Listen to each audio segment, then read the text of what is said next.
Canto coral a Tupac Amaru. Alejandro Romualdo. Lo harán volar con dinamita. En masa. Lo cargarán, lo arrastrarán. A golpes le llenarán de pólvora la boca. Lo volarán y no podrán matarlo. Al tercer día de los sufrimientos, cuando se crea todo consumado, gritando ¡Libertad! Sobre la tierra ha de volver y no podrán matar.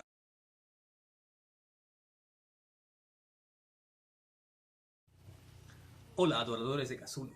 Hoy en Domingos de Te asusto y no me asusto, continuamos con Herbert West, Reanimador. Capítulo 2, El demonio de la peste, de H.P. Lovecraft. Recomendación: si no queréis terminar como el pato Lucas de ahí atrás, escuchadlo con las luces encendidas o en compañía de los tuyos. Sin más que decir, empecemos.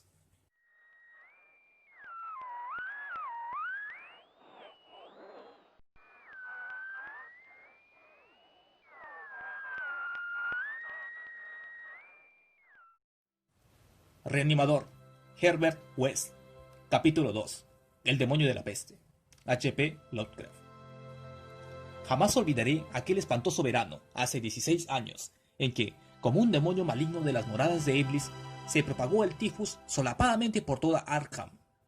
Muchos recuerdan ese año por dicho azote satánico, ya que un auténtico terror se cernió con membranosas alas sobre los ataúdes amontonados en el cementerio de la iglesia de Cristo. Sin embargo, hay un horror mayor aún que data de esa época, un horror que solo yo conozco, ahora que Herbert West ya no está en este mundo. West y yo hacíamos trabajos de postgraduación en el curso de verano de la Facultad de Medicina de la Universidad de Miskatonic, y mi amigo había adquirido una gran notoriedad debido a sus experimentos encaminados a la revivificación de los muertos. Tras la matanza científica de innumerables bestezuelas, la monstruosa labor quedó suspendida aparentemente por orden de nuestro escéptico decano, el Dr. Alan Wells, pero West había seguido realizando ciertas pruebas secretas en la sórdida pensión donde vivía, y en una terrible e inolvidable ocasión se había apoderado de un cuerpo humano de la fosa común, transportándolo a una granja situada al otro lado de Beetle Hill. Yo estuve con él en aquella ocasión, y lo vi inyectar en las venas exánimes el elixir que, según él, restablecería en cierto modo los procesos químicos y físicos. El experimento había terminado horriblemente en un delirio de terror que poco a poco llegamos a atribuir a nuestros nervios sobreexcitados. West ya no fue capaz de librarse de la enloquecedora sensación de que lo seguían y perseguían. El cadáver no estaba lo bastante fresco. Es evidente que para restablecer las condiciones mentales normales, el cadáver debe ser verdaderamente fresco. Por otra parte, el incendio de la vieja casa nos había impedido enterrar el ejemplar. Habría sido preferible tener la seguridad de que estaba bajo tierra. Después de esa experiencia, West abandonó sus investigaciones durante algún tiempo, pero lentamente recobró su celo de científico nato y volvió a importunar a los profesores de la facultad pidiéndoles permiso para hacer uso de la sala de disección y ejemplares humanos frescos para el trabajo que él consideraba tan tremendamente importante. Pero sus súplicas fueron completamente inútiles, ya que la decisión del Dr. Halsey fue inflexible, y todos los demás profesores apoyaron el veredicto de su superior. En la teoría fundamental de la reanimación no venían sino extravagancias inmaduras de un joven entusiasta cuyo cuerpo delgado, cabello amarillo, ojos azules y miopes, y suave voz no hacían sospechar el poder supranormal, casi diabólico, del cerebro que albergaba en su interior. Aún lo veo como era entonces y me estremezco. Su cara se volvió más severa, aunque no más vieja, y ahora Septon carga con la desgracia, y West ha desaparecido. West chocó desagradablemente con el Dr. Halsey, casi al final de nuestro último año de carrera, en una disputa que le reportó menos prestigio a él que al bondadoso decano en lo que a cortesía se refiere. Afirmaba que este hombre se mostraba innecesariamente e irracionalmente grande, una obra que deseaba comenzar mientras tenía la oportunidad de disponer de las excepcionales instalaciones de la facultad. El que los profesores, apegados a la tradición, ignorasen los singulares resultados obtenidos en animales y persistiesen en negar la posibilidad de reanimación era indeciblemente indignante y casi incomprensibles para un joven del temperamento lógico de West. Solo una mayor madurez podría ayudarlo a entender las limitaciones mentales crónicas del tipo doctor-profesor, producto de generaciones de puritanos mediocres, bondadosos, conscientes, afables y corteses, a veces por siempre rígidos, intolerantes, esclavos de las costumbres y carentes de perspectivas. El tiempo es más caritativo con estas personas incompletas, aunque de alma grande, cuyo defecto fundamental en realidad es la timidez, y las cuales reciben finalmente el castigo de la derrisión general por sus pecados intelectuales, su tolemismo, su calvinismo, su antidarwinismo, su antijardinismo, y por toda clase de sabatarianismo y leyes suntuarias que practican. West, joven a pesar de sus maravillosos conocimientos científicos, tenía escasa paciencia con el buen doctor Halsey y sus eruditos colegas, y alimentaba un rencor cada vez más grande, acompañado de un deseo de desmontar la veracidad de sus teorías a estas obtusas dignidades de alguna forma impresionante y dramática. Y, como la mayoría de los jóvenes, se entregaba a complicados sueños de venganza, de triunfo y de magnánima indulgencia final. Y entonces había surgido el azote, sarcástico y letal, de las cavernas pesadillescas del Tártaro. West y yo nos habíamos graduado cuando empezó, aunque seguíamos en la facultad, realizando un trabajo adicional del curso de verano, de forma que aún estábamos en Arkham cuando se desató con furia demoníaca en toda la ciudad. Aunque todavía no estábamos autorizados para ejercer, teníamos nuestro título y nos vimos frenéticamente requeridos a incorporarnos al servicio público, al aumentar el número de los afectados. La situación se hizo casi incontrolable y las defunciones se producían con demasiada frecuencia para que las empresas funerarias de la localidad pudieran ocuparse satisfactoriamente de ellas. Los entierros se efectuaban en rápida sucesión, sin preparación alguna, y hasta el cementerio de la Iglesia de Cristo estaba atestado de ataúdes de muertos sin balsamar. Esta circunstancia no dejó de tener su efecto en West, que a menudo pensaba en la ironía de la situación. Tantísimos ejemplares frescos y, sin embargo, ninguno servía para sus investigaciones. Estábamos tremendamente abrumados del trabajo y una terrible tensión mental y nerviosa sumía a mi amigo en morbosas reflexiones. Pero los afables enemigos de West no estaban enfrascados en agobiantes deberes. La facultad había sido cerrada y todos los doctores adscritos a ella colaboraban en la lucha contra la epidemia de tifus. El doctor Halsey, sobre todo, se distinguía por su abnegación, dedicando toda su enorme capacidad, con sincera energía, a los casos que muchos otros evitaban por el riesgo que representaban, o por juzgarlos desesperados. Antes de terminar el mes, el valeroso decano se había convertido en héroe popular, aunque él no parecía tener conciencia de su fama y se esforzaba en evitar el desmoronamiento por cansancio físico y agotamiento nervioso. West no podía por menos de admirar la fortaleza de su enemigo, pero precisamente por esto estaba más decidido aún a demostrarle la verdad de sus asombrosas teorías. Una noche, aprovechando la desorganización que reinaba en el trabajo de la facultad y las normas sanitarias municipales, se las arregló para introducir camufladamente el cuerpo de un recién fallecido en la sala de disección y le inyectó en mi presencia una nueva variante de su solución.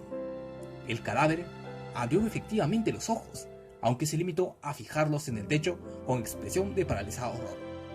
Antes de caer en una inercia de la que nada fue capaz de sacarlo, West dijo que no era suficientemente fresco. El aire caliente de verano no beneficiaba a los cadáveres. Esa vez estuvieron a punto de sorprendernos antes de incinerar los despojos, y West no consideró aconsejable repetir esta utilización indebida del laboratorio de la facultad. El apogeo de la epidemia tuvo lugar en agosto.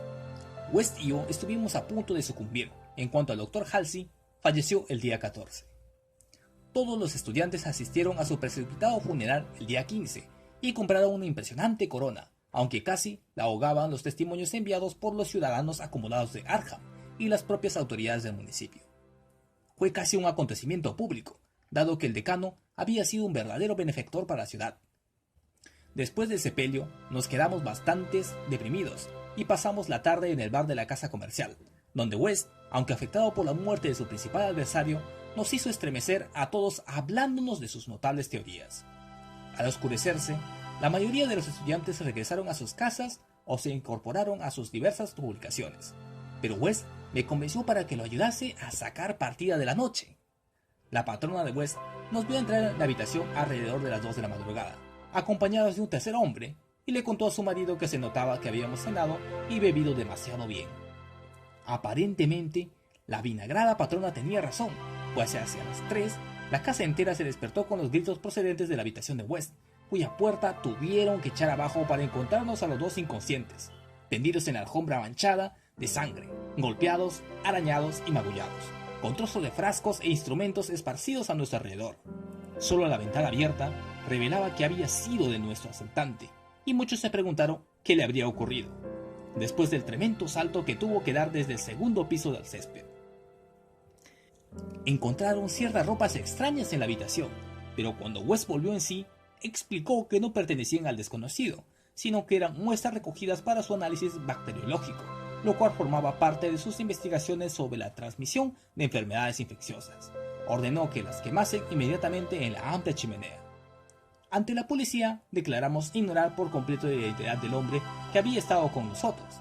West explicó con nerviosismo que se trataba de un extranjero afable al que habíamos conocido en un bar de la ciudad que no recordábamos. Habíamos pasado un rato algo alegres y West y yo no queríamos que detuviesen a nuestro belicoso compañero. Esa misma noche presenciamos el comienzo del segundo horror de Arkham, horror que para mí iba a eclipsar a la misma epidemia.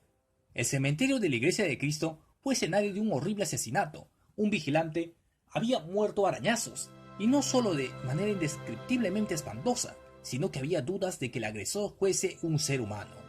La víctima había sido vista con vida bastante después de la medianoche, descubriéndose el incalificable hecho al amanecer. Se interrogó al director de un circo instalado en el vecino pueblo de Bolton, pero este juró que ninguno de sus animales se había escapado de su jaula. Quienes encontraron el cadáver observaron un rastro de sangre que conducía a la tumba reciente, en cuyo cemento había un pequeño charco rojo, justo delante de la entrada. Otro rastro más pequeño se alejaba en dirección al bosque, pero se perdía enseguida. A la noche siguiente, los demonios danzaron sobre los tejados de Arkham, y una desenfrenada locura huyó en el viento.